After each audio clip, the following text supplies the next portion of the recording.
kung hindi kayo naririnig, kung hindi kayo nakikita, walang maniniwala na galing tayo. Yes! Walang naniniwala na may pakialam tayo sa ginagawa ng ating mga opisyales. Ang hinihiling natin patas na investigasyon. Hindi natin sinasabi na automatic o ba't may maleta, kriminal na. Although ganun nga yung itsura. Pero, dapat imbestigahan. Bakit ayaw nilang pagbigyan? Diba dapat nagtatanong tayo, bakit yung mga unang nakasuhan, katakataka na sa majority ng Senado? Bakit sila lang? Bakit sila? At bakit kailangan takutin ang ilang mga senador? Nakakasuhan sila.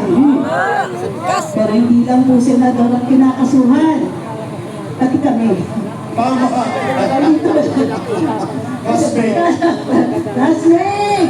Anim na kaso. Dalawa rin nataapan. Dalawa. Piling tayo yung mga nasa NBI. Marami po ako sa NBI kasama. Yan talaga yung bakas ng tangal eh. At ang masama niyan, pati yung karapatan natin magsalita at magpahayag, yung kaisa-isang pinakamahalagang karapatan ng ordinaryong mamamayan para ipakabot sa mga mandarambok sa gobyerno na alam natin yung ginagawa nila at hindi natin ito papalipas, yun pa ang kinukuha sa atin. So, diba sa social media, ilang beses ka na natanggalan ng account ka, Eric? Kanaman na. Pangatlo na yun. Ilang beses nahack ako. Isang beses. Tapos, araw-araw yata meron kaming bagong kasalanan sa Facebook. Hindi ako nagpapala. Hindi ako nag-aakusa na walang ebidensya. Pero kahit paano, galit pa rin. At ito yung katakataka. Wala naman tayong hinihingi na illegal. Yes. Ang hinihingi natin, investigasyon. Maayos na serbisyo. Maayos na paggastos ng buwis ng bayan. Pero bakit parang tayo pa yung tinatrato na rebelde? Ito pa, yung tunay na mga lumalaban sa gobyerno, gamit pa pera ng gobyerno, sila nakaupo. Wow. Wow na wow! Kakampi pa! Yung mga nakaupo. So, Sama-sama sila, paano attorney! magiging patas? Tayo, ang hinihingi natin, maayos na paggastos ng buwis na pinabayad natin. Buwis na pinaghirapan natin. Buwis na maayos natin kinita. Buti sana kung napakaliit ng binabayad natin, okay lang. Pero, nakikita nyo, kung gano'ng karaming buwis ang binayad natin, may isa daw na dineliver yung mga Marines na 44 na maleta. Wow. Isang delivery yan, 44. isang tao. Ano yung 44 maleta? Ang isang malaking maleta, 60 million ang laman. Mama Mia. So bakit pinapagkait sa atin ang investigasyon? Bakit ipinagkakait sa atin na makaupo yung mga senador na hinalal naman natin at maayos na silang nakakonstitute ng mayorya ng Senado? Yes. Ano ang tinatago nila sa atin? Ayaw nila, attorney, papuksan ng burrito. Sa totoo lang, akala natin yung kawayan dyan sa Senado, dahil sa impeachment ni VP Inday. Hindi lang pala yun. Kasi mahalaga pa rin yan eh. Alam natin, ngayon, kulang ang mga senador para i-convict si VP Inday. Correct. Ba't pinaglalabanan pa rin yung liderato sa Senado?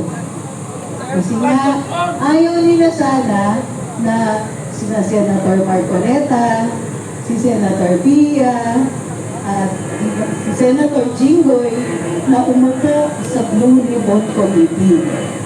Bakit kaya? At bakit ang aga? Alam mo yung kaso ni Senator Jinggoy? Bakit nag-umpisa yung kaso niya? 2025. O, diba? Last year lang. Bakit ang bilis? Tingnan ninyo, may mga kaso ang ilang mga kongresista. May mga pangalan na nababanggit ng ibang mga saksi. Pero bakit sila hindi pa nakakasuhan? Yes. So, isa yun ang hinihingi natin. Kaya importante na nandito kayo. Maraming salamat at nandito kayo. Tandaan ninyo kung gaano kahalaga kayo. Bawat isa sa inyo mahalaga. Ang boses ninyo mahalaga. Kasi kayo yung nagbayad ng pinambabayad, di umano sa mga kongresista at ibang mga opisyalis na ang saya-saya nakakatanggap ng maleta.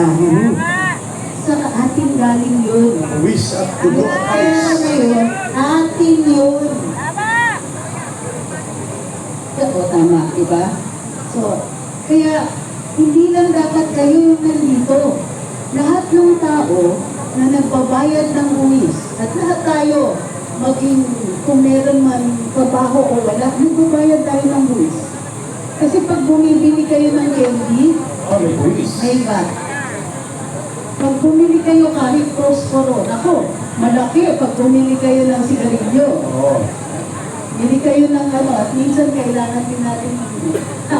Pagka bumili kayo ng emperador, may buwis yan. Yun, sa mga lalaki. Sa midnight, may buwis yan. Tuba lang yata wala to. Ah, Tuba. Ay sana. Naiinis na yata ako pagka tinaos kayo ng pagkituba. Labanog may wish. Lambanog may buwis. So, yung galit ninyo, tama yung galit na yan. Mayroong galit na nakakasira. Pero mayroong din galit na nakakaayos. Yun. Mayroong galit na nakaka-rescue sa atin. Ano? Nasasalba sa atin. Yan ang galit na pinapakita ninyo ngayon. Hindi kailangan na nagsisigaw tayo para malaman nilang galit tayo. Pero importante na nagsasalita tayo, nagpapahayag, at nagpupulong at tulad ng ginagawa natin dito ngayon para alam ng ating mga namamahala sa gobyerno na hindi na tama ang ginagawa nila. Aba, mamimiyasa silang papabayaan nyo yan. Tama! Papabayaan ba natin yan? Hindi! Pwede! Hindi pwede. Paano mga anak mo? Paano mga apo? Yung mga batang kusmos ngayon, hindi nila alam na sa ngayon, okay pa yung buhay nila. Pero bigyan niya ng ilan pang taon, lubog sa utang ng Pilipinas. Ang mahal ng binabayad natin sa krudo,